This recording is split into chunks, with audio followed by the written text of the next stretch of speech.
at SGPGI Lucknow, and SGPGI Lucknow is very, very dear to me. And it's such a pleasure to welcome him, because not only because he's from SGPGI, but because of his remarkable dynamism and the amount of work he has done in peritoneal dialysis. And I think it's a tremendous pride that Amit and now, and even during Amit's time, there are a lot of publications that they have done in the peritoneal dialysis has been remarkable. And I have no hesitation in saying that one of the best PD centers in the country is at SGPGI. And I think they continue to progress in this area, publish in this area. And it's such a pleasure to ask him to take today's lecture. And I must thank him for accepting this notice very, very late, actually. I was my fault, actually. I was late in inviting him, but he is always ready, and I'm very thankful to him. Thanks, Narayan. And it's all over to you, Narayan. He's going to talk about case-based discussion about ultrafiltration failure. And Narayan, I'll leave it to you and the students now. All yours. Thank you, sir. So, is my screen visible? Yes. Yes, sir. Okay. So, first of all, I would like to thank Professor Vijay Kher, sir, and for this kind introduction, and always a great mentor for everyone across India. And you can just learn how much in charge he has still in teaching. So that is noticeable. And we always feel proud of being at the center where he has already made a great foundation of the SGPGI. So today, what I have decided is very common to see the peritoneal dialysis patient and peritonitis complications, but something unusual, which is usually ultrafiltration and the long-term success of the peritoneal dialysis, unusual complications, how this happens. So this was one case which I have discussed sometimes before in PD University. So whenever any of your patients comes to you, and I'm telling you, this was one 49-year female housewife from Imphal, Manipur, non-diabetic patient with hypothyroidism. In 2003, on thyroxine, hypertensive. She was on amlodipine. Diagnosis made at that point of time was the chronic kidney disease, CIN, bilateral small kidney since 2006, on conservative treatment for a long time, for 5 years almost, and then developed ESRD in August 2011. And the patient, this is particularly for the postgraduates, whenever your patient comes to you. So what do you see? You have declared end-stage renal disease. Now the therapeutic options which ideally should be given to all therapeutic options should be given. You have one hand the dialysis, hemodialysis and peritoneal dialysis, and you have the transplantation.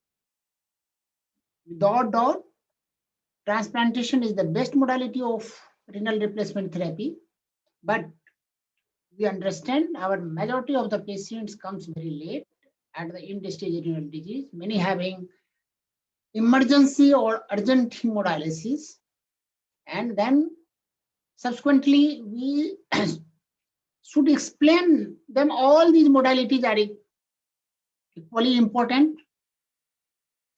Hemodialysis, peritoneal dialysis, transplantation, these are integrated. One fails, the patient from the hemodialysis vascular access fails now.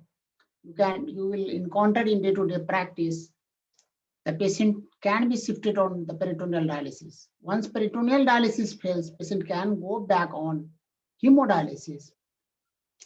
And definitely the transplantation is always a great choice. So You have many times used this hemodialysis and peritoneal dialysis as a bridge to the transplantation. And definitely in the early stage, like this patient survived on conservative treatment for 5 years. You can slow down the progression of the chronic kidney disease. That should be the ideal and first attempt for the every nephrologist in day-to-day practice. They should try if is there any reversible factor. So now coming to this patient has opted for the peritoneal dialysis after explaining everything. And the patient wanted, because during that period of the time in Imphal, there were only few centers giving hemodialysis and there was no renal transplantation. So we have explained what is the peritoneal dialysis. CAPD, continuous ambulatory peritoneal dialysis. Usually, here we can see there is a peritoneal dialysis fluid. It is commercially available bag. This bag is also had a drain bag, and here you can see this is connected with a Tankov catheter, which is inserted surgically or by nephrologist with pull apart sheath or by Seldinger's technique. So peritoneal dialysis catheter has been inserted. Then you have the very beautiful cartoon here. You can see the patient's drains out. If there is already fluid inside the abdomen, then fills in. But in between, once you have filled in, then you can move around. So this is the reason why this CAPD, continuous ambulatory peritoneal dialysis, between the two dwell time, the patient is free to move around. If they are well built and they are capable, their well-being allow the patients to move around. So that kind of things, that is the one great advantage of this dialysis. This can be done at home and the patient can be ambulatory. One exchange takes hardly 45 minutes to 1 hour. So after that, that becomes free and they can move around. Now the many questions comes to, particularly to the postgraduate students. What are the different modalities of the peritoneal dialysis? And this question you will encounter off and on during your Viva Voce examination. What are the different modalities of the peritoneal dialysis? One modality is CAPD, which we have already explained you, continuous ambulatory peritoneal dialysis. This is the most common modality used across the world, particularly in India. This is the most common. Only 90% of the patients getting peritoneal dialysis are on CAPD. Only 10% patients are getting automated peritoneal dialysis, dialysis through the machine. And this is also called, CAPD is also called continuous cyclic peritoneal dialysis. So usually what is the common prescription? That is also frequently asked. What is the common prescription of the peritoneal dialysis in Indian scenario? The common prescription usually across the world, usually here we can see one long dwell at the night and then 3 exchanges in the daytime.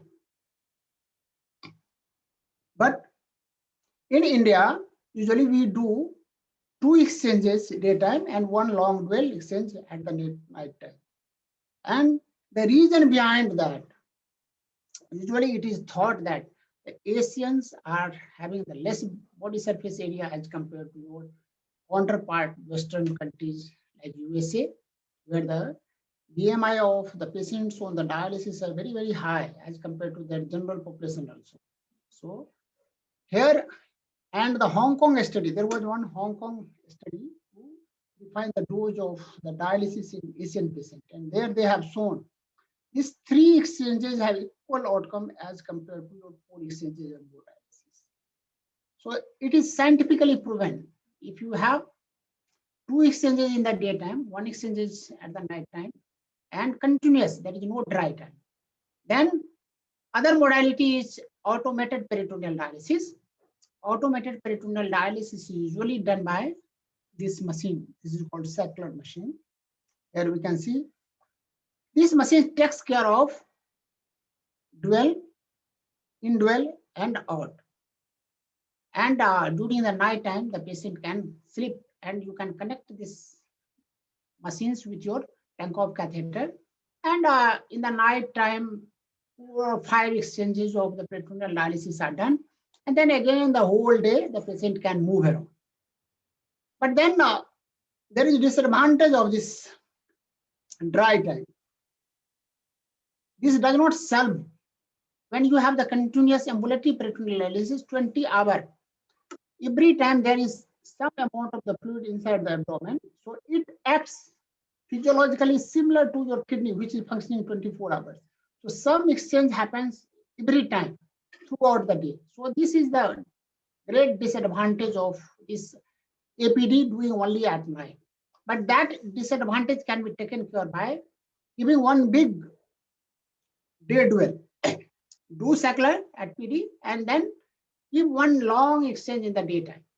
So APD with long day dual, APD with 2 day duals. So these are some certain permutation and combinations are made to just give or increase the dose of the dialysis if your patient requires. So, but mainly here we can see CAPD, APD, APD with a day dual, APD with the 2 duals, and other important questions. Usually, some of the examiners are fond of asking questions. What is tidal PD? So tidal PD is nothing what you can see in the last of the exchange. Some amount of the fluid is left inside the abdomen. So when you are your patient is on APD, you can disconnect and some amount is left inside the abdomen, and that is called the tidal PD. So this is a very favorite question of some of the examiners, so that you should know. So what happened to this patient? Catheter was inserted, Tankov catheter we have inserted, open surgical technique. Sometimes examiner may ask you what are the other different techniques through which you can insert this catheter. Open surgical technique is the most common methods. Most of the nephrologists do by Seldinger's technique, by pull apart sheath. That is the second technique. Other techniques, someone can even place laparoscopically also. So you should know 2-3 techniques through which this catheter can be inserted. So this patient has catheter insertion with the surgical technique. On 22nd August 2011, break in period of 2 weeks was given. PD was started. So how the PD prescription is decided, I will talk sometimes else if I will get the opportunity in future. But usually you start with this, as I have told you, most of the patients in India are started on 3 exchange, 2.5%, 2 liter exchange has been started. Patient has a residual urine output of approximately 800 ml, and patient has very good amount of ultrafiltration of 800 ml per day. So almost 1600 was coming out of his body every day. She has been discharged. Drain time was not more than 10-15 minutes. That was very ideal drain time.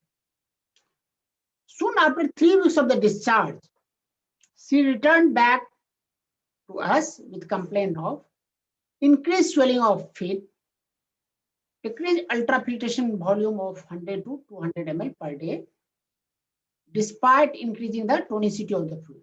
So what do you do? If you have reduced ultrafiltration, to increase the ultrafiltration, you have 2 immediate short-term plan that can be implemented at home. Either you can reduce the dwell time from ideally 4 to 6 hours, you can make it to 4 hours or 2 hours of the dwell time, or you can increase the strength of the PD fluid from 1.5% to 2.5%, so that the tonicity will go up and you will get some more ultrafiltration. Again, her drain time was very good. But soon after 3 weeks of the discharge, she returned back with complaints of this low volume, despite increasing the tonicity, and drain time was very good. So what could be the possibility in this patient? What we think of? What happened to this patient? Why there is reduced ultrafiltration volume? One of the very important in day-to-day practice for any of the nephrologists to be taking care of the peritoneal dialysis patient, the most important or common problem is the constipation. Most of our patients are taking iron tablets or calcium. Calcium is very prone to constipation in some of the patients. So constipation, when the bowel is loaded with the feces, that may cause reduced ultrafiltration. Catheter migration and malposition. abdominal wall or pericatheter leak, genital edema or hydrothorax. These three important factors comes in the mind. So what we do? And is there anything in your mind that other things can also happen? But these are the common causes in the first attempt that we usually used to look at. So patient, what we used to do, we get one X-ray abdomen. But you can see many times by mistake, most of our residents ordered X-ray abdomen, but X-ray abdomen should not be ordered for such scenario, because in X-ray abdomen, most of the times X-ray technicians checks the X-ray, including the dome of the diaphragm. So we should order for the X-ray KUB. So what they do take the whole of the pelvis. Yeah. So X-ray KUB was ordered. What you can see here, this is the Tankov catheter. The Tankov catheter was migrated a little bit. Ideal position is the true pelvis. This was in the false pelvis above the iliac crest. And what you can see here, some of the bowel loop is a little bit loaded with the feces. You can see here. So this was little migrated. So what will you do? We have got the ultrasonogram done also. There was no any evidence of any leak. X-ray chest was normal at that point of the time. So what do you do in day-to-day practice for this situation? A good soap water enema. Usually proctoclase enema does not work that well. So usually we should have the good soap water enema. And after soap water enema, what we have seen, the catheter reposition itself into the true pelvis.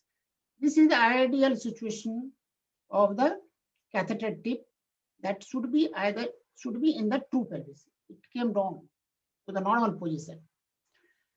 She did not show too much of the improvement in ultrafiltration volume, even after this catheter. So what could be the possibility? Despite it came down to normal, there was no much of this improvement in ultrafiltration. So other possibilities could be whether the patient has inherent high transport characteristics. You might have heard about the lymphatic absorption. Sometimes there is, in some of the patient, genetically predisposed, there is increased tissue and lymphatic absorption. And third might be the aquaporin deficiency happens because of some injury to the peritoneum. What will you do to arrive on the diagnosis? That always comes in the mind. What we should do? Everyone know about this test. Very familiar name amongst the nephrologists is the PET, Peritoneal Equilibration test. And this test was developed very old time in 70s, where this test usually used to do. Why you do PET? To see the character of your peritoneum. What is the permeability character of your peritoneum? So here we can see this 0.6, 0.8, and 0.5. These three numbers you should remember: 0.5, 0.6, 0.8. Does not matter 0.65 or 0.8, 0.81. 0.5, 0.6, 0.8. From here to 0.5 to 0.8. This is the zone of the average. Above 0.65, high average. Below 0.6, between 0.5, this is low average. Below that, low transporter. Above that, high transporter. So median is 0.65. So what we can see, majority of the patient falls here, either high average or low average characteristics. So usually you can see the glucose moves in the reverse direction, the same things comes in, but in day-to-day practice, the clearance is seen based on your creatinine value. So D by P creatinine at 4 hours. Even you are not able to measure at 1, 2, 3, how the standard PET test is done is a very favorite questions of all of the examiners who are interested in peritoneal dialysis. So that you should know from your books. But for the remembering purpose, I am just telling you 0.6, 0.8, 0.5. That numbers you should remember. This is the average. Above that, high average, low transporter, high transporter. So peritoneal equilibrium test was performed in this patient, and this patient has shown PET having the high transporter. D by P creatinine at 4 hours was 0.9. And adequacy test revealed that very good KT by V urea. Creatinine clearance was very good, 1.8, and creatinine clearance was 68 liter per minute. So lab parameters, what revealed? Blood urea nitrogen was acceptable, serum creatinine was stable, protein was 6.8 gram, albumin was 4.1. So what was the inference? This patient has a low output and low ultrafiltration, but solute clearance is good. So this is also called low output, good solute clearance ultrafiltration failure. So how will you manage such situation? And one of the very typical characteristics of this is seen usually during the peritonitis. During when you have the acute peritonitis, although this patient did not have acute peritonitis, but sometimes this is seen in the acute peritonitis. Your creatinine clearance will remain very good. Solute clearance is good, but ultrafiltration is not that good. So that kind of things you can see during that period. But how you manage this situation? The best line of the management is automated peritoneal dialysis. You can treatment of choice of this condition. You can shift this patient temporarily for the peritoneal dialysis secular. Then the frequent exchanges, number of exchanges should be increased and dwell time should be decreased. Or other options which we have now is give icodextrin. When the ultrafiltration failure happens during peritonitis episodes, sometimes you can shift the patient temporarily on icodextrin. At least this will give you the good ultrafiltration with the long dwell. Or you can do short dwell or increase the tonicity of the fluid or night dry. You can make off the night dwell. So these are the three permutation combination usually done to achieve the ultrafiltration. So the prescription of the patient has been changed. So what we have done, we have increased the number of exchanges, 4 exchanges per day, 2.5%, 3 exchanges, and we have shifted the patient on icodextrin night dwell to get the good ultrafiltration out of this. So I have already explained to you APD, frequent 2 hours of the cycles and 1 long dwell. Even now you can leave 4 exchanges, you can give quickly, and the 5th exchange you can leave for the longer period of the time. In CAPD, long dwell, 1 long dwell, 3 manual exchanges, number of frequency you can increase, and you can see the performance after changing your prescription. C has performed extremely well for about 1 year after that. This patient was doing well on this prescription.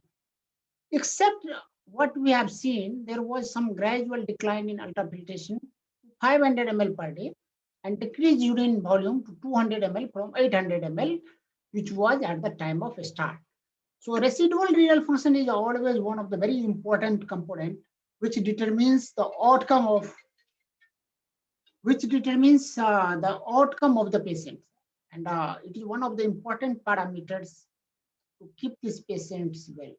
So here we can see over this 1 year of the time, ultrafiltration volume came down and urine output volume also came down. She had mild pedal edema, BP was fine, serum creatinine was 6.8, albumin was also fine, acceptable, 3.7 in ESRD patient. So now question comes, what will you do? Why this ultrafiltration came down? So when you have the assess quickly, I have already talked about the standard PET test, how it is done. That you have to read from the book. But here what you can see, for quick assessment of the ultrafiltration and the creatinine clearance, you can do modified PET test. How we do, we'll talk a little bit later. With the modified PET test, we have seen 400 extra ultrafiltration with 4.5% bag at 4 hours, and D by P creatinine was 0.7. That was falling in high average category, and adequate test revealed 1.5 of the creatinine clearance. So what does this indicate? There is low output, definitely ultrafiltration was less, but there was high average transport characteristics. This was DP P creatinine at 4 hours was 0.71, falling between 0.6 to 0.8. So this is high average.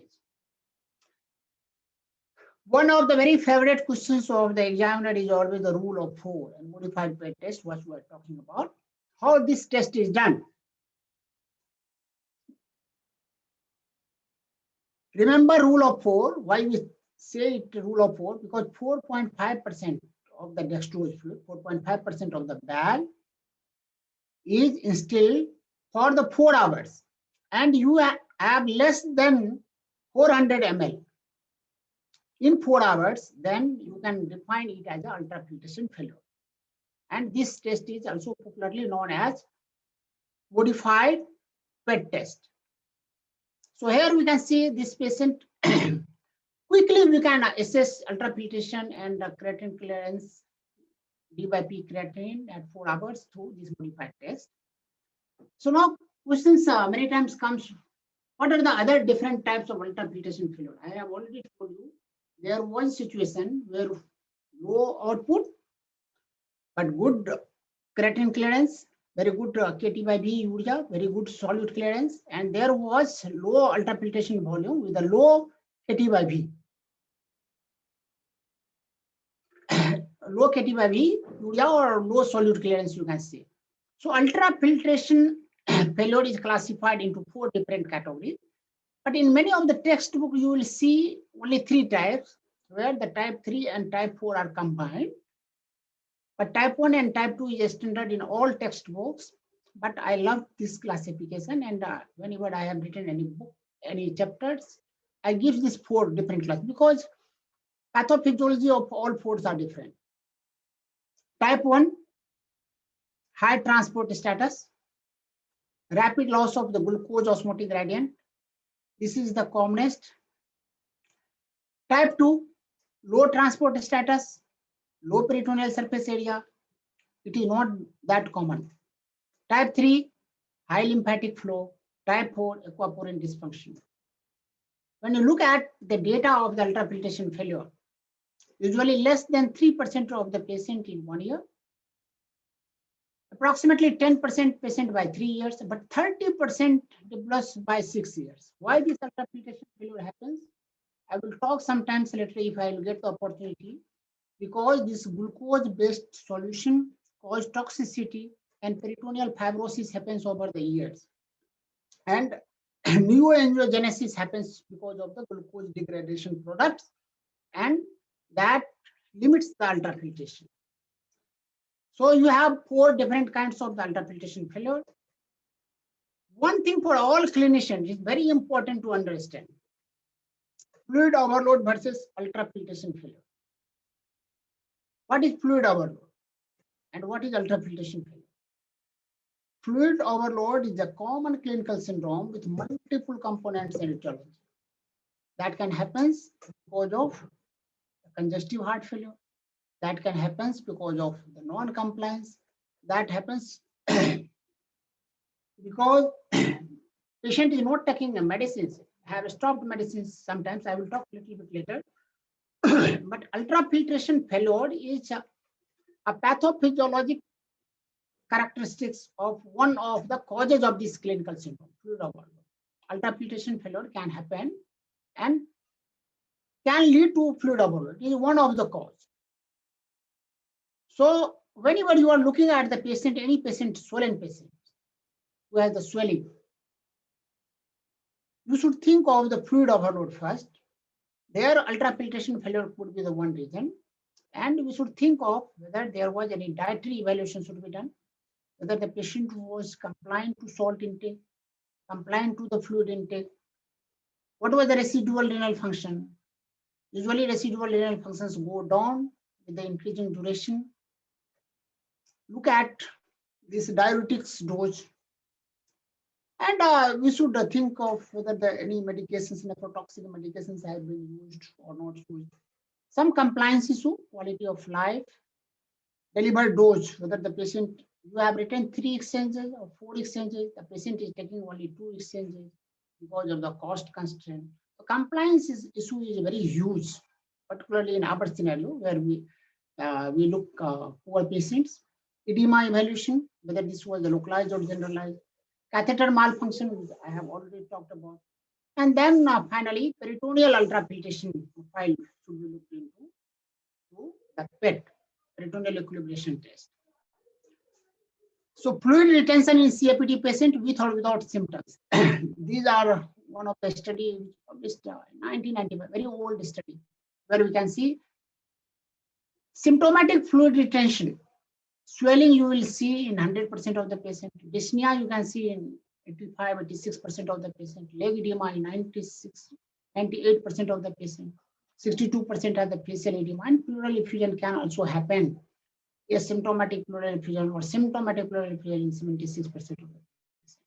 So we have to understand between the difference between the ultrafiltration failure and fluid retention or volume overload. How will you approach? Evaluate this clinical syndrome. Make a difference between whether the patient was really the ultrafiltration failure or the patient is non-compliant to your prescription or is in volume overload. Try to find out the reversible causes, whether the patient is salt compliant, whether there is migration of the catheter, whether the patient's bowel habit is not good. Bowel is loaded with this species. And then evaluate for the peritoneal membrane function, ultrafiltration response, and a small solute clearance through PET characteristics.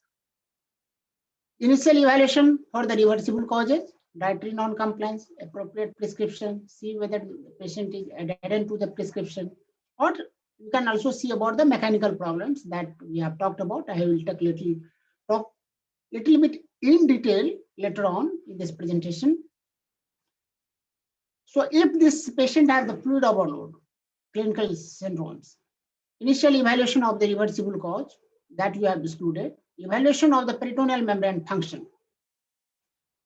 Here you do by the modified PET test. If drain volume, rule of 4, you can remember 4.5% bag for 4 hours and less than 400 of the volume, or it is more than 400 of the volume, or more than 400, there is no ultrafiltration failure. There is something wrong with this, either non-compliant or something else happened to the patient. Here, then we go for the small solute clearance on the PET. I have already given emphasis. Low transport, D by P creatinine, less than 0.5. 0.5 to 0.8, high average or low average. And high transport above 0.8, high transport characteristics. Once there was very much misconception among the Indian nephrologists that our transport characteristics of the patient, Indian PD patients, are high. And you are high transporters, Indian PD patients. But this was misconception. Subsequently, many times we have evaluated, ours are also common, that is falling as a high average transport characteristic. That is definitely more common. High average is the commonest. This report, initial report, misunderstood or misconceived because initially, one thing just to give information, PET should ideally be done after 4 to 6 weeks of the initiation of the peritoneal dialysis. So initially what the pupils used to do, peritoneal equilibration test, PET test was done just before the discharge when you train your patients after 2 weeks or 3 weeks in between. So then at that point of the times, most of your patients will show high transport characteristics. So ideal time to get this PET test is after the discharge of the patient and 4 to 6 weeks after initiation of the therapy. So what you can see here, ultrafiltration failure, low drain, low transport. Drain volume less than 400 ml, a small solute profile you can see. If that is less than 0.5, you can see what does this mean. low drain and low transport. What does this mean? This means disruption of the peritoneal space or adhesions. Probably your peritoneal membrane was destroyed, becomes non-functional because either of the adhesions or because of some other problem. Recurrent peritonitis happens in between sometimes the patient. When single episode of the severe peritonitis can cause major damage. So, and so this status indicates probably your peritoneal membrane got destroyed. If ultrafiltration failure, low drain, high average or low average transport, what we can see, solute is also less, your drain volume is also less, but your transport characteristics is fine. That is the most common, high average and low average transport characteristics between 5 to 0.8. Here the situation comes, what is the problem? This is probably the mechanical problem happens, or there is increased tissue absorption. As I have told you, the increased lymphatic absorption or tissue absorption can also lead to ultrafiltration failure. Because your solute clearance is fine. Only problem is there with this ultrafiltration. And other important cause could be the aquaporin deficiency, which happens because of the destructions of peritoneal membrane many times over the years. When you have low drain but high transport characteristics, what are the differential diagnoses? 3 important differential diagnoses. Either this patient was genetically predisposed to inherent high transport characteristics, that initially it was thought in Indian PD patients that the patient all have the high transport characteristics. Or I have told you during the initial part of my presentation, this may happen during the peritonitis episodes. When peritoneal membrane becomes too much permeable, ultrafiltration becomes less, but solute clearance, like creatinine clearance, खत्म होते हैं sir, खुद ही वो आए हड़बड़ाते हुए, कितने बच्चे हैं, मैंने कहा सर इतने बच्चे. Then but your creatinine clearance and KT by V urea remains good. So this happens, high transport of long-term PD. What happens? Even if the peritoneal membrane does not look, patient do not have any episodes of the peritonitis, but sometimes you have the ultrafiltration failure. This happens because of the glucose-induced glucose degradation product induced neoangiogenesis. That happens inside the peritoneal membrane, and so the absorption of the solutes becomes very high, and the patient develops ultrafiltration failure.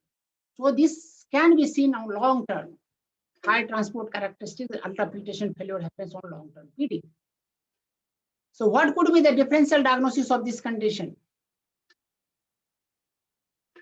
What could be the differential diagnosis of this condition? Increased lymphatic absorption, increased tissue absorption, aquaporin deficiency, or mechanical problems. So what are the remarkable points? Good ultrafiltration volume on PET test, but less net ultrafiltration in 24 hours. Sometimes it happens when you do the PET test, you would have the good ultrafiltration, but less net ultrafiltration at 24 hours. What could be the reason? You should think of the mechanical reason. Good clinical examination, X-ray abdomen, chest, hernial orifice should be checked.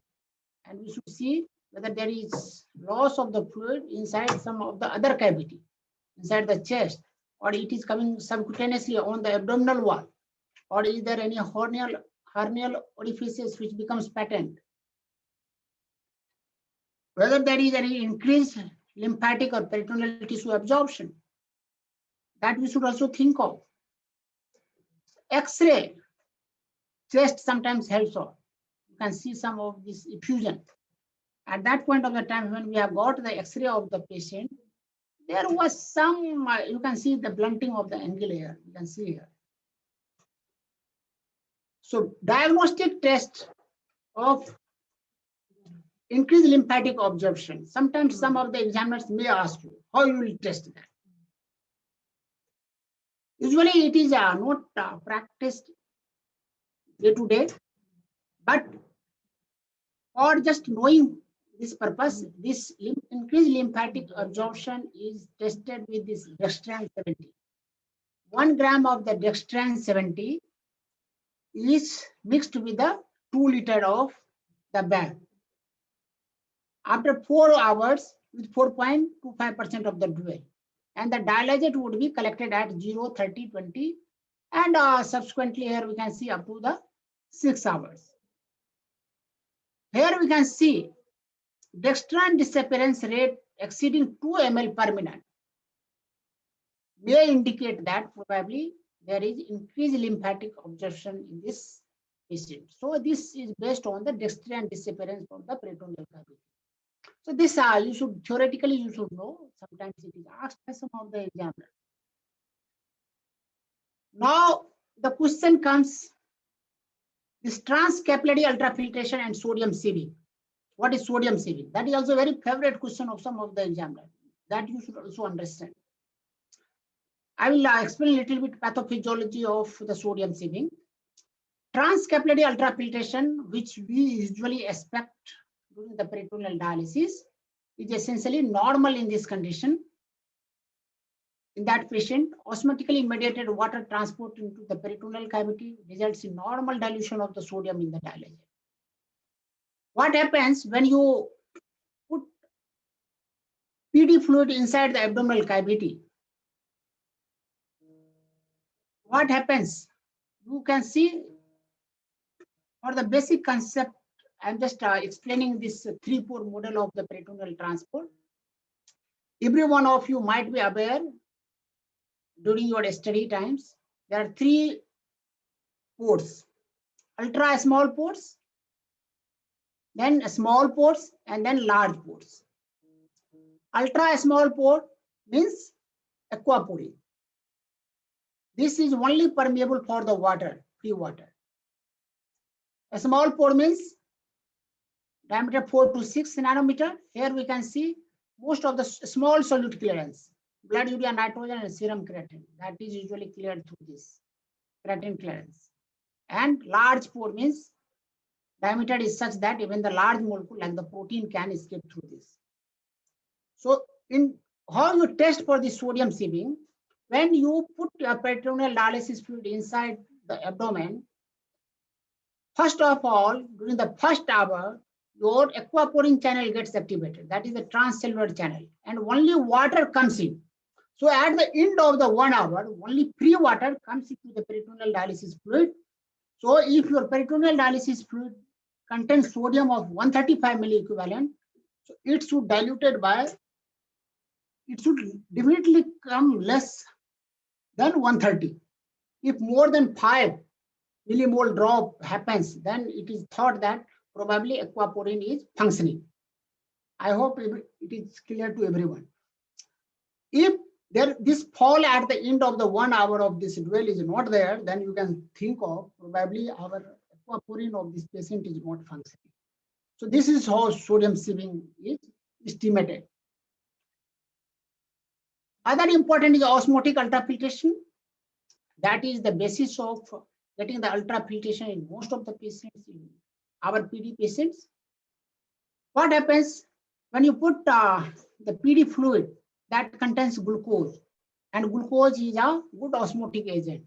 So that drives out water from the capillaries around the peritoneal membrane inside the cavity, and that leads ultimately to ultrafiltration. That is the amount of ultrafiltration. Usually, aquaporin mediated is 50%, and a small pore contributes what 50% of this transcapillary ultrafiltration or osmotic ultrafiltration. So balance of the, definitely you see because of the osmotic agent there is transcapillary ultrafiltration, but there are some lymphatics which reabsorbs also. Some of the tissue reabsorptions also happens. So net balance depends on the balance between the transcapillary ultrafiltration, tissue or lymphatic absorption.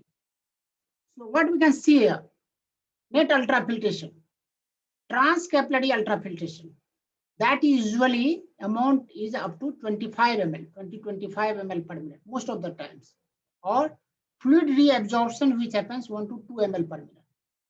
So what happens with the increasing dwell time? You will see if you will increase your dwell time, your ultrafiltration volume becomes relatively less because of the reabsorption of the fluid also. So you cannot prolong this glucose-based solution for longer than 6 hours. Otherwise, your ultrafiltration will go down and down. So we should understand between the transcapillary ultrafiltration volume and fluid absorption. There should be the balance between the two. And this also depends on the, I'm just giving you few of the important tips. Concentration gradient of the osmotic agent, glucose. That is important factor for getting the good ultrafiltration. Peritoneal surface area, another important point. One very favorite question of the reflection coefficient of the osmotic agent. Why this is important? Because you have to know, lower the value, faster the osmotic gradient is lost. Glucose has 0.3 as opposed to icodextrin, which is close to 1. You cannot get good ultrafiltration with a shorter dwell time with the icodextrin. For getting the good ultrafiltration with the icodextrin, you should have the longer dwell time. So it is the reason why icodextrin is prescribed for the long dwell only, not for the short dwell. And glucose is for the short dwell. And this is the difference in the reflection coefficient. Hydrostatic pressure gradient, as we have seen,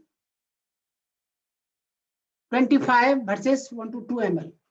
You have osmotic gradient balance. Capillary pressure around 20 mmHg versus intraperitoneal pressure around 7 mmHg. There are some intraperitoneal pressure is there which inhibits ultrafiltration, but capillary hydrostatic pressure is there which is more 20 than this opposing force 7 mmHg. This force leads to ultrafiltration. The problem in this patient was doing fine till December 2012. She presented now progressive shortness of breath for 15 days in a OPD time. She had little chest pain and heaviness on the left side for 10 days. Patient had dry cough for 10 days. There are no history of fever, sputum production, weight loss, poor ultrafiltration for past 1 week, mild pedal edema. What could be the possibility in this patient? Here we can see the patient on the long-term PD, volume overloaded, whether the patient develops cardiac failure, whether the patient has acute coronary syndrome, that CKD patient is prone for. But the things ECG, echo, and other chest examination was all normal. It was not looking like the cardiac origin of this dyspnea. Then chest X-ray has been ordered. What you can see here, some fluid. And looking at this fluid at the local center by some of the physicians who tapped this fluid and found that this was exudative in nature, and patient has initially treated with the amoxiclav. And that fluid examination was showing protein of 5.1, albumin of 3.1, and someone has given some anti-tuberculosis medicine that has been started at local place. Here we can see this was a chest X-ray, this was the lateral view. Again, at our place, again we have seen the TLC of 1000, lymphocyte of the 90, glucose 14.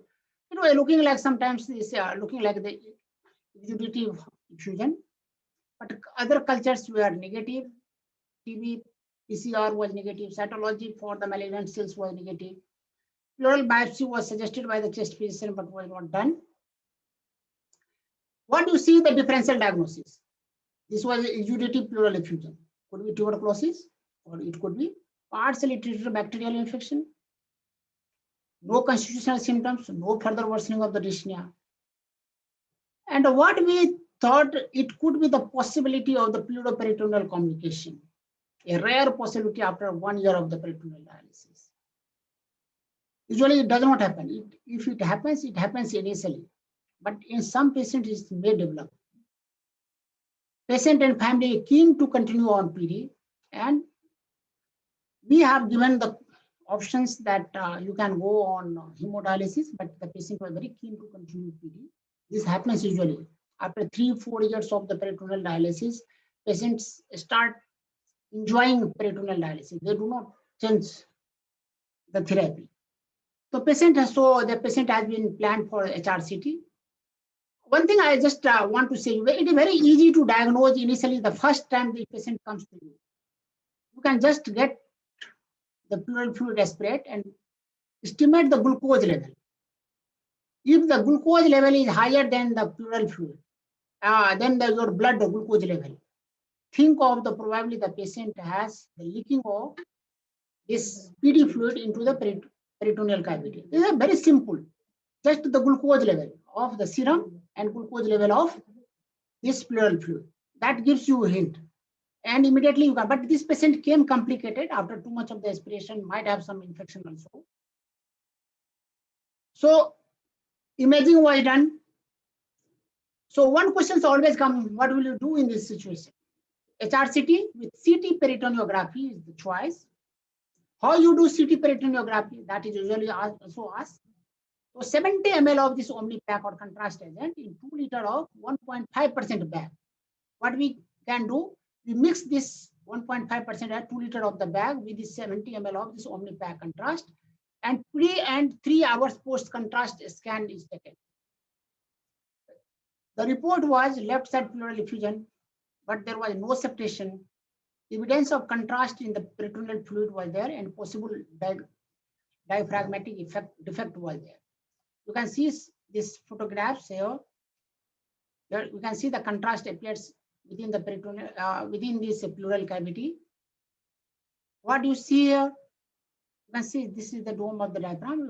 There we can notice there was a defect in the dome of the diaphragm here, and that was leading to leakage of the peritoneal fluid, this PD fluid from the abdominal cavity into the chest. You can see the inset of this same diagram here in the bigger view. This again you can see here. You can notice there was the leaking of the contrast from abdominal cavity into the pleural cavity. So what are the possible treatments in this patient? The patient was very keen to continue on the peritoneal dialysis. Shift the patient on HD. That was the best and easy modality, but the patient do not want. Fluorodesis can be offered. Fluorodesis can be done. We have the experience of doing 12 patients this fluorodesis after this pleural peritoneal complications. And the other important, the new upcoming things is the VATS, video-assisted transthoracic repair of this defect. Once you have identified on this CT peritoneography that defect, this can be repaired through VATS, video-assisted transthoracic repair. Risk and prognosis was explained to the patient, still willing to go for the PD, referred for the VATS with the repair of the diaphragmatic defect. There is one my friend is there in KGMU who do these VATS. I have sent these patients to him, guided for everything. The defect of 1.5 centimeter and 0.8 centimeter was there. That was sutured with the probe. And plan to start CAPD after 3 weeks. Then patient can, till that time, for this break-in period, or for these 3 weeks, we have continued on MHD. This is the sum of the few photographs where we can see in video assisted how this defects have been identified. You can see this defect. Then suture around the defect has been taken. This is the suture line where you can see around the defect that has been taken, video assisted, and then this defect has been ligated. And CAPD restarted after 2 weeks of the repair only. And gradually, with the increasing dual volume of the 2 liter within a week time, repeat X-ray every 3rd day. There were no evidence of pleural effusion even after 1 month. Patient continued PD with ultrafiltration of 1.3 liter per day with APD and long dwell with extraneal. So patient has a very good story of successful repair of this defect. So whenever you have any patients with this ultrafiltration failure, drain volume is less than 400 ml with, on the modified PET test, then you should go for your D by P creatinine value, less than 0.5, more than 0.8, between 0.5 to 0.8. Here, this is the extremely rare inherent transport characteristics, high transporter, recent peritonitis, or only happens sometimes in the very long dual of the PD when you have very severe neoangiogenesis within the peritoneal membrane that can lead to this kind of the situation. Less than 0.5, total disruptions of the peritoneal space, which happens usually with the recurrent peritonitis or sometimes happen with sclerosing peritonitis. And D by P creatinine is 0.5. You can always think of the mechanical problems there or aquaporin deficiency is there. So symptomatic fluid retention are usually noted in 25% of the PD patient. As I have already told you, 98% of the patient would have the edema. Pleural effusion can be seen in 76%. Pulmonary congestion can be seen in 80% of the patients. So what are the different therapeutic approaches? Inherent high transporters, automated peritoneal dialysis, or icodextrin. We have icodextrin now, that is another good alternative. During recent peritonitis, ultrafiltration failure, change the patient temporarily on icodextrin and treat the peritonitis. Once the peritonitis is resolved, the ultrafiltration volume comes back to normal. High transport during long-term PD, you can think of icodextrin, use of the icodextrin or automated peritoneal dialysis. Frequent exchange, shorter dwell of the time, high tonicity of the fluid, or you can change the patient on the icodextrin with the long dwell. You will get the good ultrafiltration. So ultrafiltration failure is the structured diagnostic approach of the managing the patient. You should also think of the many reversible causes, dwell time, dialyzer tonicity, dietary prescription, whether the patient is compliant or not, whether the patient has burnt out. Instead of the 4 exchanges, the patient is doing only 2 exchanges, mechanical problems, you should also think of. And in the last, on the long time on PD, low transporters, low average or high transporter, what are the characteristics of the patient? Whether there was any loss of the residual renal function happens, that is leading to fluid overload.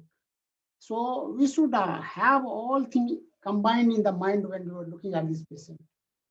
So in the last part of my presentation, I'm just giving there are 12 strategies to improve the volume management in PD. Start PD earlier when you have the good residual renal function. Protect residual renal functions by using AC inhibitor or angiotensin II receptor blocker, because hyperkalemia is not a problem in PD patients. Use high dose loop diuretics to maintain urine output. Educate patients regarding salt and water intake, regarding significance of edema, appropriate use of the hypertonic solution, awareness about the PET status, consider APD in high and high average transporters, night exchange device in CAPD if nighttime dual is reabsorbed. So you can shift this patient temporarily on APD, short day dual on APD, and long enough to give good clearance and short enough to give good ultrafiltration. Icodextrin for long dual. Frequent reassessment of the patient's target weight, antihypertensive only when volume or removal has failed to reduce BP. So therapeutic guidelines for the specific diagnostic categories: high transporters, avoid long dual, use icodextrin. Loss of peritoneal function, transfer these patients to HD. Don't hesitate. When residual renal function is no longer there, D by P creatinine is very low, patient has no solute clearance, ultrafiltration is not happening properly, transfer the patients to HD. The patient will do better on hemodialysis. Aquaporin dysfunction, avoid hypertonic glucose, use icodextrin in such situation. Increase lymphatic absorption, avoid large volume of the dialyzer, avoid long dwell. So these are the usually strategies. So thank you, ladies and gentlemen. Thank you everyone for this time spending with me. And I hope lecture was a little longer, but I hope it might be useful for all of you. If anyone has any questions, they can just unmute and ask me questions. I will love to answer.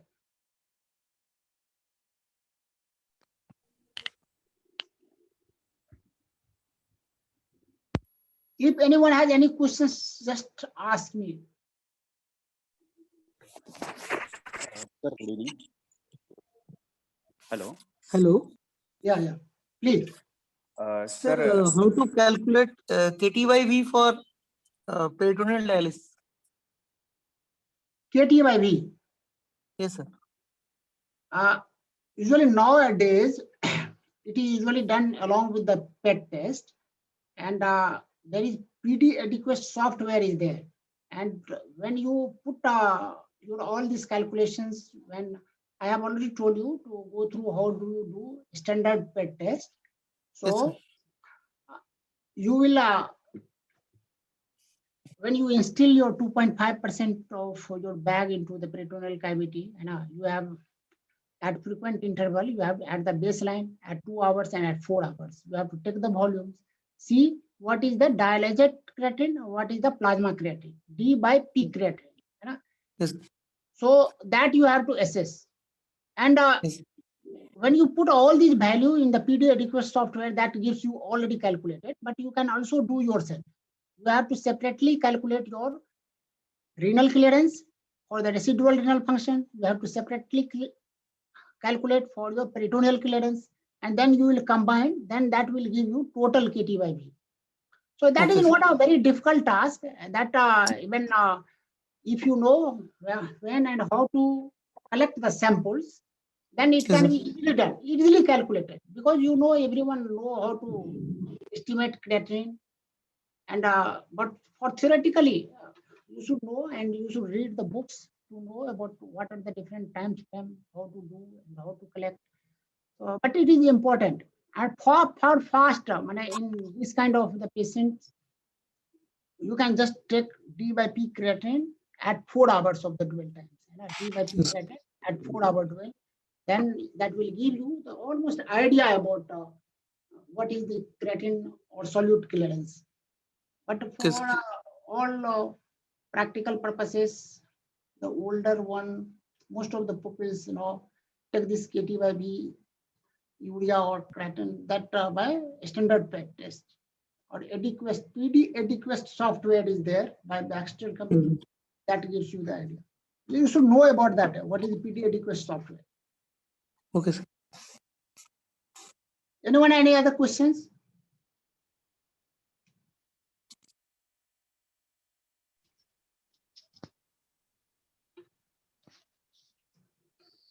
Well, this was a long lecture, so I think everyone might have. So there are a few in the chat box.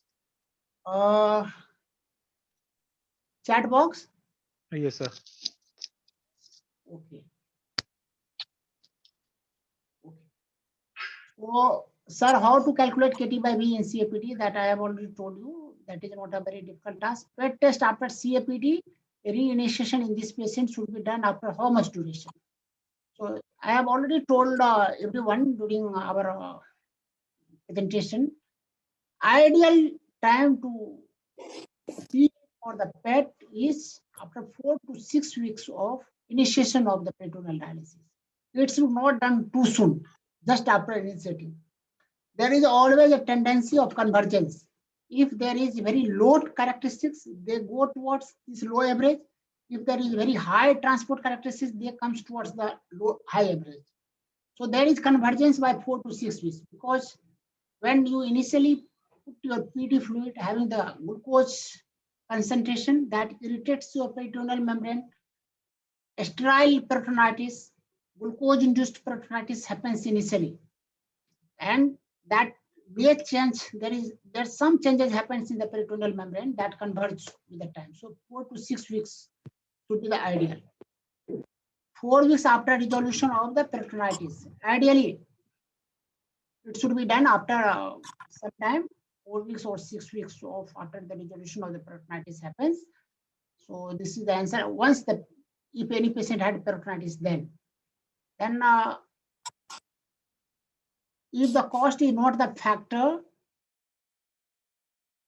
if the cost is not factor for the patient, can we use multiple sessions of equidextrin instead of dextrose? Actually, when you go into the depth of the literature, there are few studies which suggest 2 exchanges of the equidextrin can be done, but strong evidences of the use of the equidextrin in multiple sessions are not recommended at present. There is no strong evidence, but definitely, if the sum of the patient who have total loss of ultrafiltration, they do not get the glucose-based ultrafiltration with the glucose-based solution, then definitely you can use in some of the patient, because there is one side effect of the maltose. Everyone knows about this equidextrin. Equidextrin is made up of the maltose, and maltose accumulation happens, and no one knows about the toxicity of the maltose in human being. So usually it is avoided, but definitely in some of the patients you can use. There are few studies also. So other question is there, Rajesh. Daily urea clearance into 7 by volume of distribution of urea. Ideally, equidextrin is meant for a single light exchange. That is the answer of the Rajesh. That is fine. How much should be daily creatine clearance for CAPD and APD respectively? Actually, now I will recommend everyone to go and read about the ISPD guidelines about this adequacy of the dialysis, which we talked about previously. Now, International Society of Peritoneal Dialysis does not give any goal of the KT by V urea or creatine clearance. Creatine clearance is no longer used now for the adequacy of the dialysis. KT by V urea is also now, they have stopped recommending, because what you have to see the well-being of your patient. How your patient is doing with a volume overload, how your patient's appetite is there, how your patient, whether the patient is able to move around. So well-being of the nutritional parameters, you have to see the volume parameters. Overall well-being of your patient is doing well, then there is, they are suggesting that does not matter that how much creatine clearance the patient is getting and how much KT by V. So this is the present recommendation, and you should read about this ISPD recommendation about the adequacy of the dialysis. With respect to sodium sieving, sir, is the fall of the 5 mg dialysate fluid at 60 minutes is the same. It is active of the concentration of the PD fluid. I agree, but peritoneal dialysis fluid concentration is usually 135 milliequivalent per liter. So that is thought, and when you will see in the day-to-day practice, there is no special preparation for this test. So definitely for in the 1 hour, if you have the dilution of more than 5, then definitely your aquaporin is functioning. If less than 5, it is usually thought that probably aquaporin is not functioning. Average transporter has better prognosis in long term than high transporter. I think this is correct. High transporter, why? I'm just trying to explain you. High transporter patients has, despite having the very good solute clearance, you have seen most of these patients have the creatine clearance, D by P creatine is 0.8 or more than 0.8.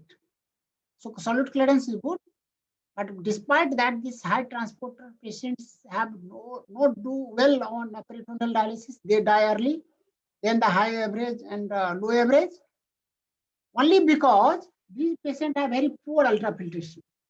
And we all understand our ESRD patient, most of the patients die because of heart problems, chronic volume overload, which is very common in high transporters. So this is definitely high transporter has the worst outcome than high average or low average transporters because of the volume problem, not because of the heart problem, not because of the creatine clearance or solute clearance. Back not daily, it is weekly, sir. KT by V urea is usually estimated weekly. That's I agree. Sir, if APD patient develops peritonitis, how to take samples for the culture? Can we take directly from catheter? So treatment of peritonitis in patients on the APD is more of the art than the science. What I used to do, because we temporarily shift the patients on the CAPD. Because peritonitis, you can see whenever your patient's fluid is cloudy. And when some suggestions came, that was not the evidence-based, even the more than 50 cells of and predominantly polymorphs can suggest the patient has developed acute peritonitis, probably peritonitis in APD patients. But in daily CAPD patient, 100 cells are usually required. So, and usually you should have the dual time of at least 4 hours, 4 to 6 hours of the dual time is required to get the samples to diagnose the peritonitis. So usually it is always better to shift temporarily patients on the CAPD and send the PD fluid after 4 or 6 hours of the dual, and then see whether out of the 3 criteria, 2 criteria is there, cloudy effluent is there, PD fluid cells is more than 100 cells, you are able to isolate some of the organism either on the culture or a smear. If out of the 3, if you have 2 that satisfy the criteria of the peritonitis, there are many differential diagnoses of the cloudy effluents that you all might be knowing, and getting the opportunity sometimes else I can discuss about that. So definitely it is always better idea, because even if you are giving the antibiotics, APD are usually short dwells. So when you are giving the antibiotics for the treatment local, so you have to keep it for 4 to 6 hours, at least minimum for the 6 hours. So that also becomes easy when you shift the patient from APD to CAPD. Treatment becomes also easy.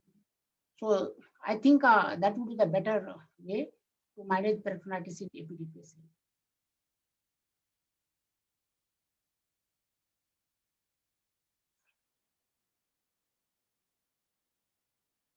So thank you, Abhishek, thank you, sir, for excellent lecture. That's fine. Thank you. If anyone now wants any lecture from my side, that is always open from my side. There is no issue. If there is no more questions, then I can stop here. Or if anyone has any questions, then just unmute yourself and you can ask.